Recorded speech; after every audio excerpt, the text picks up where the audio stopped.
Sistema respiratório animal comparado.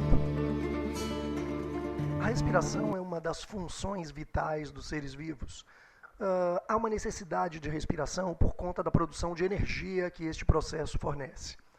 Sabemos que os seres eucariontes, todos os protozoários, vegetais, animais e fungos e cogumelos, na verdade, apresentam mitocôndrias, a organela responsável pela oxidação de glicose e geração de energia.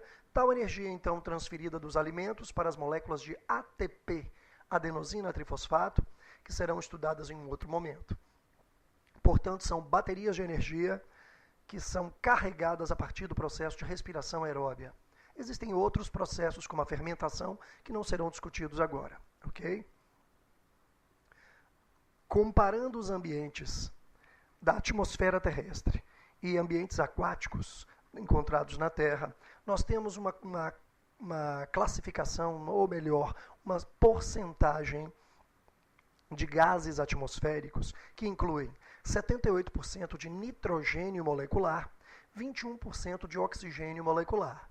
Observe que a soma do nitrogênio e do oxigênio compõe 99% da atmosfera do planeta, portanto, sobrando apenas 1% para outros diversos gases, dentre os quais 0,03% é CO2 e 0,97% outros tipos de gases. Para 1 litro de ar atmosférico, nós encontramos aproximadamente 210 ml de oxigênio. É uma porcentagem elevada, praticamente 21%, né? Em ambientes aquáticos, como a título de comparação, 1 litro de água apresenta apenas 1% de meio a 1% de oxigênio, que varia aqui entre 5 e 10 ml, certo? Agora, como a gente tem a impressão que em grandes altitudes o ar é rarefeito, na verdade não é uma questão de falta de oxigênio. Em grandes altitudes, humanos dificilmente conseguem viver acima de 6.000 metros, por conta da pressão atmosférica e da temperatura. Mas observe o seguinte, a pressão parcial de oxigênio em grandes altitudes, por exemplo, 6.000 metros, como tem aqui marcado, é a metade da encontrada ao nível do mar. Logicamente que se a pressão externa é menor, bem menor do que o nível do mar, o que acontece é que o ar, quando entra em nossos pulmões no movimento de inspiração, depende da diferença de pressão. Maior pressão fora e menor pressão dentro dos pulmões faz o ar entrar. Como a gente vai para grandes altitudes, 6.000, 7.000, 8.000 metros, o que acontece é que a pressão atmosférica externa é muito baixa. Isso não dá uma grande diferença de pressão fora e dentro, o que promove a dificuldade de captação de oxigênio. Então, baixa pressão em grandes altitudes dificulta a difusão do oxigênio no sangue. Ok? Segundo Boyle, a química prega o seguinte, quanto maior a pressão atmosférica, observe o êmbolo, quanto maior a pressão atmosférica, menor o volume dos gases. Então, logicamente que quando a pressão aumenta, o volume de gases diminui. Quando a pressão diminui, o volume de gases aumenta. Ok? Não discutiremos isso com detalhe. Fica para o seu professor de química. Porém, em relação aos gases ainda, o oxigênio e o CO2, gases da respiração, nós temos aqui que o oxigênio tem menor solubilidade na água do que o CO2. Né? Se dissolve com maior dificuldade na água do que o CO2. Você estudará em um outro momento o sistema circulatório e verá que o oxigênio, na verdade, 95% do oxigênio que é transportado pelo nosso sangue vai transportado pela hemoglobina no interior das hemácias. Já o CO2, 25% do oxigênio que circula vai transportado pelas hemoglobinas. O restante vai dissolvido no plasma. Então, o CO2 tem maior solubilidade em água. A solubilidade desses gases decresce com o aumento da temperatura. Observe que de 10 para 30 graus Celsius reduz a concentração de oxigênio na água em aproximadamente 40%. Então, quanto maior a temperatura, menor a quantidade de oxigênio na água. Decresce também com o aumento de salinidade. A água do mar contém de 20 a 30% menos oxigênio do que a água de um lago, de uma lagoa ou de um rio. Ok? Problema para os peixes de águas mais quentes, por conta da quantidade menor de oxigênio dissolvido. Bom, falaremos então sobre os sistemas respiratórios como um conjunto de estruturas envolvidas nas trocas gasosas com o meio ambiente, ok? Portanto, todo sistema respiratório é, na verdade, um conjunto de superfícies respiratórias com algumas características típicas. Estas características são superfícies úmidas, que facilitam a difusão gasosa, paredes muito finas com uma única camada celular, constantemente são ventiladas. Lógico que as massas de ar, os gases têm que circular por essas superfícies, senão a difusão não seria possível. São muito vascularizadas, tanto brânquias quanto pulmões, você vai encontrar tecidos vascularizados, grande quantidade de vasos sanguíneos, facilitando então a difusão dos gases, oxigênio e CO2. Apresentam grande área de superfície também, o que facilita, o que aumenta a capacidade de trocas gasosas. Ok? Analisaremos os sistemas como sistema cutâneo de transporte de gases, a respiração cutânea, a respiração branquial, traqueal e pulmonar. Ok? Aqui é só uma ilustração com a variação dos tipos de respiração. Mas vamos analisar uma por uma. Animais sem órgãos respiratórios especiais. Bom, as esponjas do mar, poríferos. As águas-vivas, os quinidários. E os plateumintos, como a planária, que é ilustrada aqui, são os 3 primeiros filos do reino animal, onde não encontramos sistema respiratório desenvolvido. As trocas são entre a água e as células do indivíduo. Portanto, existe animal com respiração cutânea.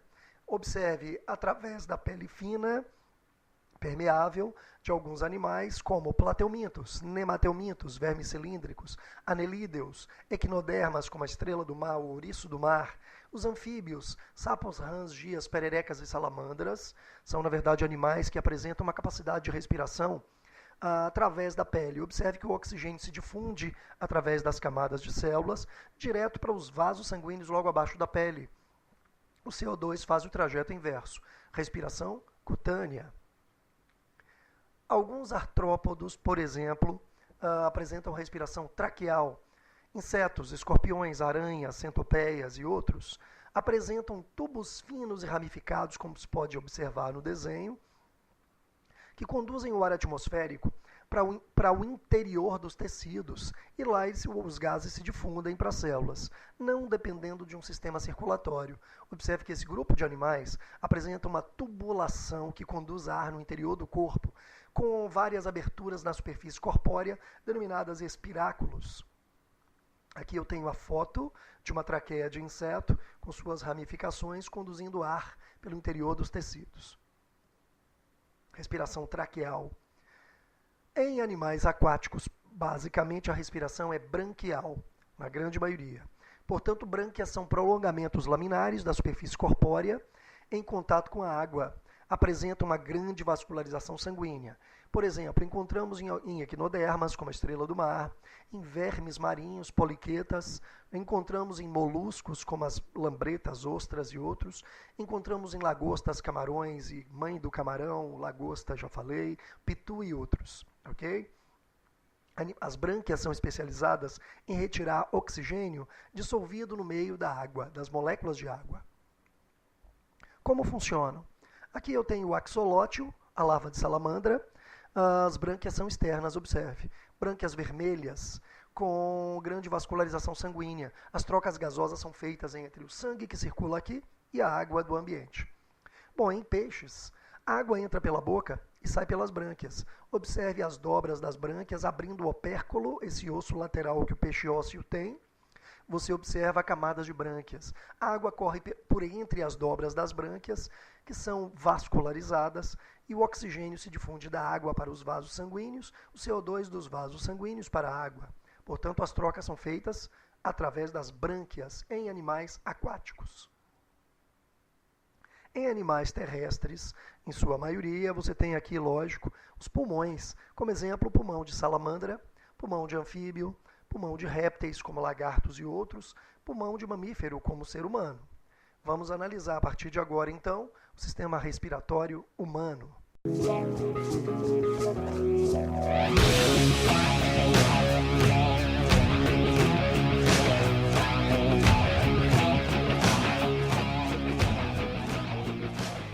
Inicialmente, vamos falar sobre as fossas nasais.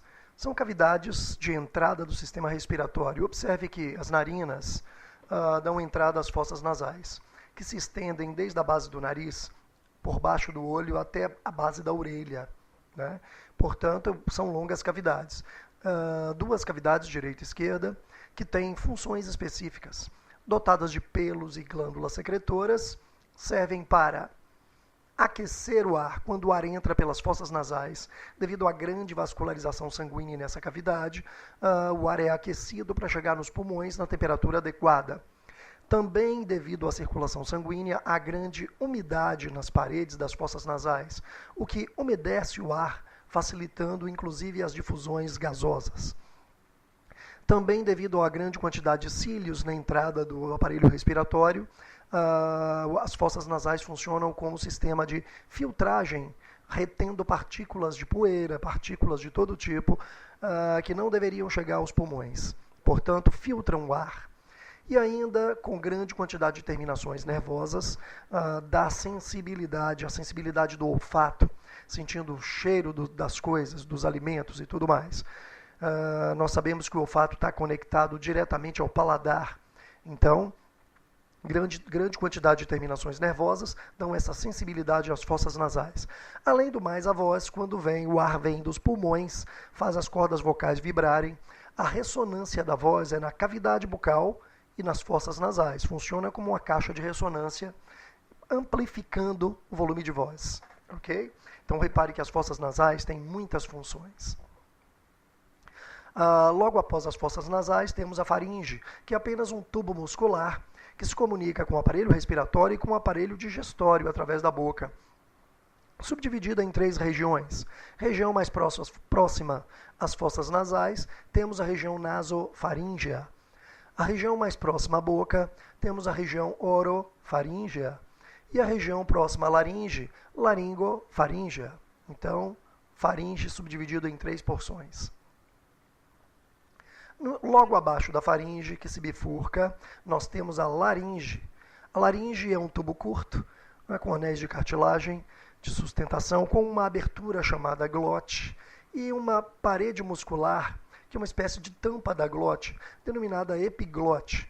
Toda vez que a gente engole alguma coisa, essa tampinha, representada no esquema A, baixa, fechando a entrada da glote, o que impede que o alimento passe da faringe para a laringe e vá para os pulmões. Portanto, o alimento tem que descer aqui por trás, que é o esôfago, sendo induzido ou direcionado para o estômago, e não para o aparelho respiratório. Chamando a atenção só de 2 eventos ligados à laringe, o edema de glote e o espasmo de glote. O edema de glote é um inchaço dessa região, muitas vezes por reações alérgicas alimentares. Algumas pessoas apresentam alergias alimentares que podem provocar inchaço da região da glote, o que bloquearia a passagem do ar atmosférico para os pulmões, resultando em asfixia. O outro problema é o edema de glote. O espasmo de glote, que seria a onda de contração involuntária na musculatura, fechando também a glote. Ok? Problemas tais podem ser resolvidos com a traqueostomia, o corte da traqueia e colocação de uma tubulação para respiração, já enquanto enquanto a laringe está bloqueada, até que se chegue a um hospital para resolver esse problema. Ok? Visão das cordas vocais no interior da laringe. A laringe, além de ter aquela abertura com uma tampinha da epiglote, apresenta 2 pregas musculares, que são as cordas vocais, aqui abertas e aqui fechadas. Portanto, é a vibração desses feixes musculares que permite a construção das sílabas, das palavras, a projeção dos sons, que são amplificados nas fossas nasais e na boca.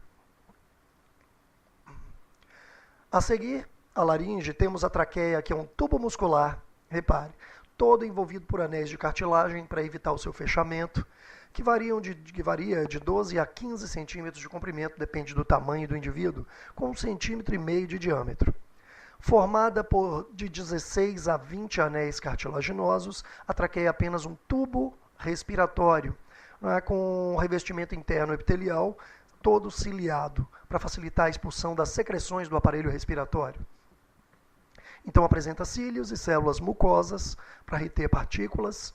Bom, esta traqueia se bifurca quando entra no tronco, se bifurca em dois ramos, direito e esquerdo, são os brônquios, apenas ramificações, continuações da traqueia, mas são ramificações para a direita e para a esquerda.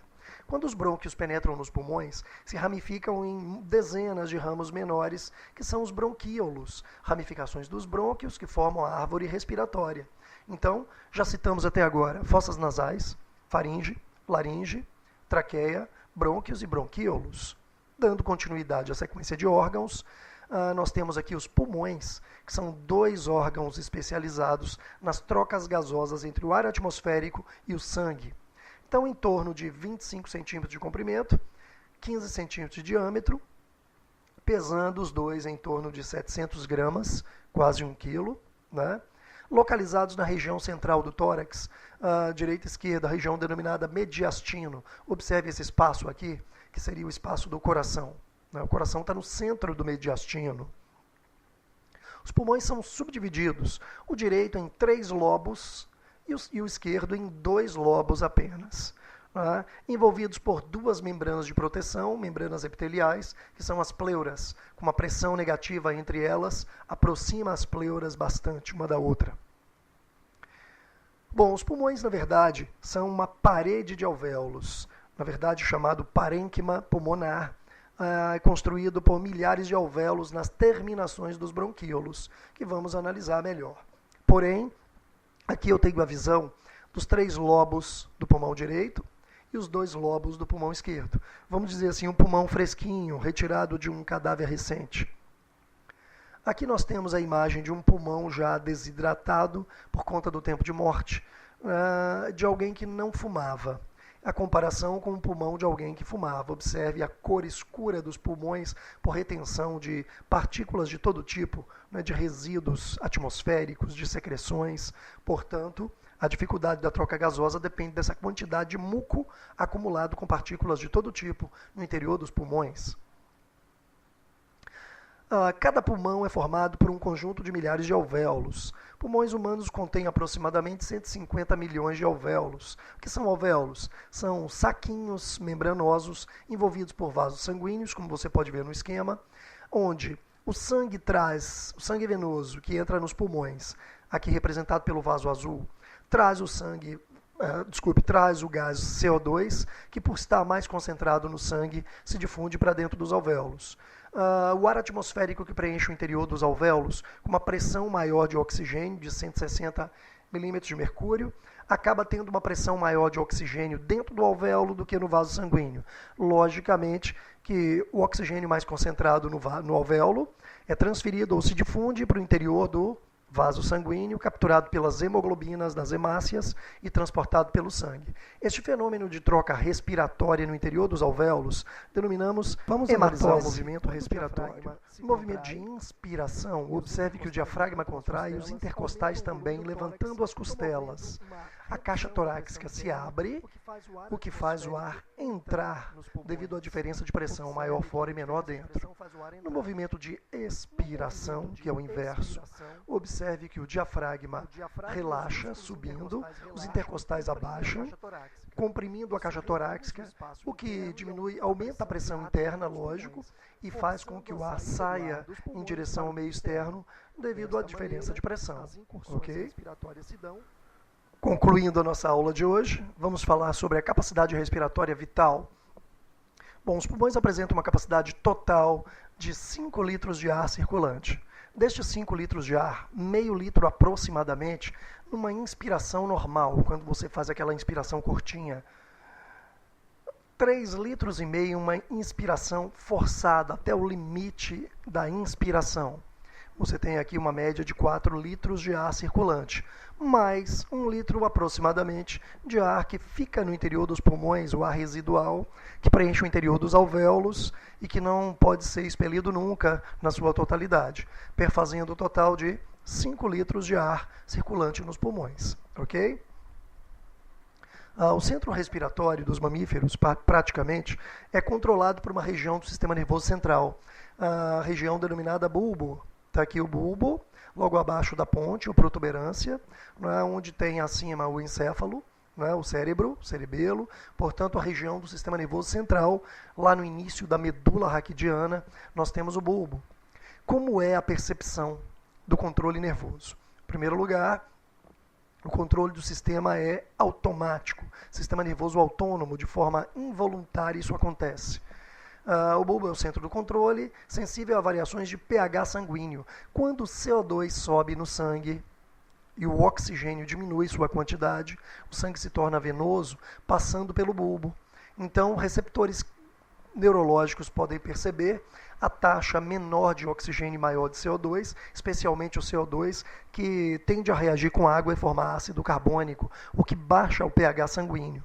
Então, a variação de pH sanguíneo é captada por receptores presentes na área do bulbo e também na área da artéria aorta, das carótidas e na artéria aorta. Aqui no coração, a percepção é para baixa concentração de oxigênio. Quando o sangue projetado para o corpo tem uma concentração menor de oxigênio do que se espera, o estímulo é mandado para o bulbo, para que o bulbo mande estímulos nervosos para a contração dos intercostais do diafragma, estimulando o movimento de inspiração. Intercostais levantam as costelas, o diafragma baixa na contração, abrindo a caixa torácica, promovendo a inspiração. Isso promove também uma entrada de oxigênio no sangue e, na expiração seguinte, a saída de CO2. Perceba que quando o sangue fica ácido, o que denominamos acidose, na verdade é devido ao aumento da taxa de CO2 no sangue, o que leva a estímulos ao bulbo, e recebendo também estímulos do coração, da artéria aorta, dos sensores, ou quimiorreceptores, para que o bulbo controle a inspiração, ou estimule a inspiração. Então, resumindo, o centro nervoso da respiração está no bulbo.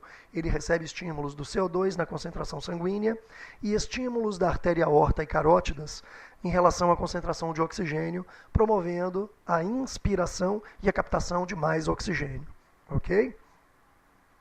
Aqui está a reação que acontece. Quando o CO2 sobe no sangue, ele reage com a água e forma ácido carbônico. Uma enzima denominada anidrase carbônica retira um hidrogênio na forma de próton, radical livre, e libera o bicarbonato. Esse íon bicarbonato é a forma principal que o CO2 circula no sangue. Porém, radicais de hidrogênio livres acabam tornando o ambiente ácido e o ácido carbônico, a presença do ácido carbônico também, o que caracteriza a acidose percebida pelo bulbo, que vai estimular então os pulmões a movimento de inspiração ao movimento de inspiração, que traz mais oxigênio para o sangue. Ok? Obrigado pela sua atenção, estude sempre, um abraço e até a próxima.